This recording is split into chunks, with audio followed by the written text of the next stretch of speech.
আসসালামু আলাইকুম। আমি রায়হান আহমদ, সভাপতি ও প্রতিষ্ঠাতা বিশ্ব মানবাধিকার রক্ষা সংঘ। আজকে আপনাদের সামনে একটি গুরুত্বপূর্ণ ভাষণ নিয়ে হাজির হয়েছি। এখন আমি কথা বলবো সুনানে ইবনে নাসাই শরীফ নিয়ে।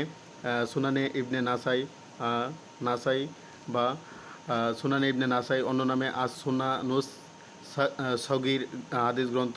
এটি মুসলমানদের 6টি বিশুদ্ধ হাদিস গ্রন্থের মধ্যে একটি হাদিস গ্রন্থ। এই গ্রন্থের সংকলনকারী ইমাম নাসাই রাদিয়াল্লাহু তাআলা আনহু। এর 5758টি হাদিস আছে। কুতাইবা ইবনু সাইদ রহমতুল্লাহ আলাই আবু হুরায়রা রাদিয়াল্লাহু তাআলা আনহু থেকে বর্ণিত, হযরত মুহাম্মদ সাল্লাল্লাহু আলাইহি ওয়াসাল্লাম বলেন, তোমাদের মধ্যে কেউ নিদ্রা থেকে জাগ্রত হলে সে যেন তার হাত তিনবার না ধোয়া পর্যন্ত পানিতে না ঢুকায়, কেননা তোমাদের কারো জানা নেই যে তার হাত রাতে কোথায় পৌঁছেছিল। আমি এখন গুরুত্বপূর্ণ একটি ভাষণ নিয়ে হাজির হয়েছি। আমার ভাষণের বিষয়বস্তু হলো সুনানে ইবনে নাসাই বা নাসাই শরীফ। এটি একটি গুরুত্বপূর্ণ হাদিস গ্রন্থ। সুনানে ইবনে নাসাই এর হাদিস সংখ্যা অনেক। সুনানে ইবনে নাসাই যদি আমরা পাঠ করি তাহলে আমরা সারা বিশ্বের মধ্যে সত্য, নেই, শান্তি, অহিংসা, সম্প্রীতি, একতা, ন্যায্য ঐক্য, সম্প্রীতি প্রতিষ্ঠা করতে পারবো।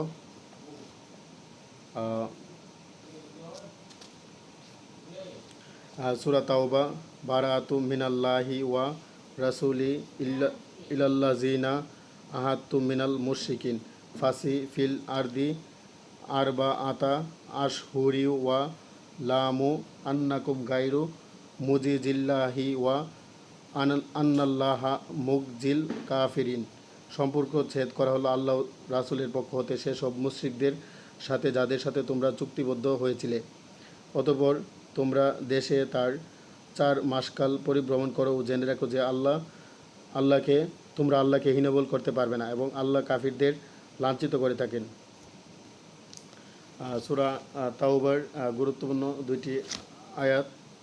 সূরা তাকাসুর, আলহাকুমুত তাকাসুর হাত্তা জুরতুমুল মাকাবির কাল্লা সাউফা তালামুন সুম্মা কাল্লা সাউফা তালামুন কাল্লা লাউ তালামুনা ইয়া ইলমাল ইয়াকিন লাতারা উন্নাল জাহিমা সুম্মা লাতারা উন্নাহা আইনাল ইয়াকিন সুম্মা লাতুস আলুন্না ইয়াউমা ইজিন আনিল নাইম।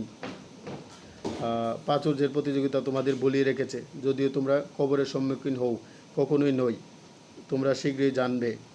তারপর কখনোই নই তোমরা শীঘ্রই জানতে পারবে, কখনোই নই তোমরা নিশ্চিত জানতে। তোমরা তো জাহান্নাম দেখবেই, আবার বলি তোমরা তা চাক্ষুষ দেখবে। এরপর তোমরা সেদিন আল্লাহর নিয়ামত সম্বন্ধে জিজ্ঞাসিত হবে।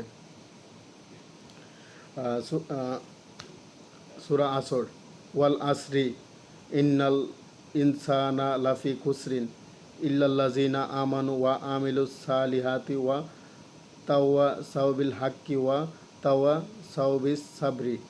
কালে শপথ, মানুষ অবশ্যই ক্ষতিগ্রস্ত, কিন্তু তারা ব্যতীত যারা ঈমান এনে সৎকর্ম করে এবং পরস্পরকে সত্যের উপদেশ দেয় ও ধৈর্যের উপদেশ দেয়। পবিত্র কুরআন শরীফের বিভিন্ন আয়াত তেলাওয়াত করছি এবং তা মানব জাতির জন্য যে অনেক গুরুত্বপূর্ণ, সেই বিষয়ে আজকে আমার ভাষণ। পবিত্র কোরআনে মহান আল্লাহর বাণী হযরত মুহাম্মদ সাল্লাল্লাহু আলাইহি ওয়াসাল্লামের উপর অবতীর্ণ হয়েছে 609 খ্রিস্টাব্দের 22শে ডিসেম্বর। পবিত্র কোরআনের প্রথম আয়াত নাজিল হয়। সূরা আনকাবুত মক্কি। আলিফ লাম মিম আহাব সি বান্না সুআই ইউতরাকু আই ইয়াকুলু আমান্না ওয়া হুম লা ইউফতানুন ওয়া লাকাদ ফাতান্নাল লাযিনা মিন কাবলিহিম ফালাইয়া লামান্নাল্লাহুল লাযিনা সাদাক ওয়ালাইয়া লামান্নাল কাযিবিন। আলিফ লাম মিম। মানুষ কি মনে করে যে আমি বিশ্বাস করি, এ কথা বললে ওদের পরীক্ষা না করি ছাড়া হবে? আল্লাহ অবশ্যই এদের পূর্ববর্তীদেরও পরীক্ষা করেছিলেন। আল্লাহ অবশ্যই প্রকাশ করবেন কারা সত্যবাদী ও কারা মিথ্যাবাদী। আহ, যারা মন্দ কাজ করে তারা মনে করে যে তারা আমার আয়ত্তের বাইরে চলে যাবে, তাদের সিদ্ধান্ত কত মন্দ। যে আল্লাহর সঙ্গে সাক্ষাৎকারের আশা করে সে জেনে রাখুক আল্লাহর নির্ধারিত কাল আসবে। তিনি সর্বশ্রোতা সর্বজ্ঞ। যে কেউ সংগ্রাম করে সে তো নিজের জন্যই সংগ্রাম করে, আল্লাহ অবশ্যই বিশ্বজগতের উপর নির্ভরশীল নন। সুতরাং আমাদের বিশ্বে সত্য নেই, শান্তি, অহিংসা, মৈত্রী, ভ্রাতৃত্ব, একতা, সংহতি, ন্যায্য ঐক্য প্রতিষ্ঠা করার জন্য আমাদেরকে সত্যের পথে, ন্যায়ের পথে, কল্যাণের পথে চলতে হবে। পবিত্র কোরআন তেলাওয়াত করলে, আমরা মহান আল্লাহর বাণী গুলো জানলে, আমরা আল্লাহর নির্দেশিত পথ মতে চললে, তাহলে আমরা আমাদের বিশ্বে সত্য নেই আর শান্তি প্রতিষ্ঠা করতে পারবো। হজরত মোহাম্মদ সাল্লাল্লাহু আলাইহি ওয়াসাল্লামের নির্ধারিত পথে চললে আমরা আমাদের বিশ্বে সত্য নেই, শান্তি ও অহিংসা প্রতিষ্ঠা করতে পারবো ইনশাল্লাহ।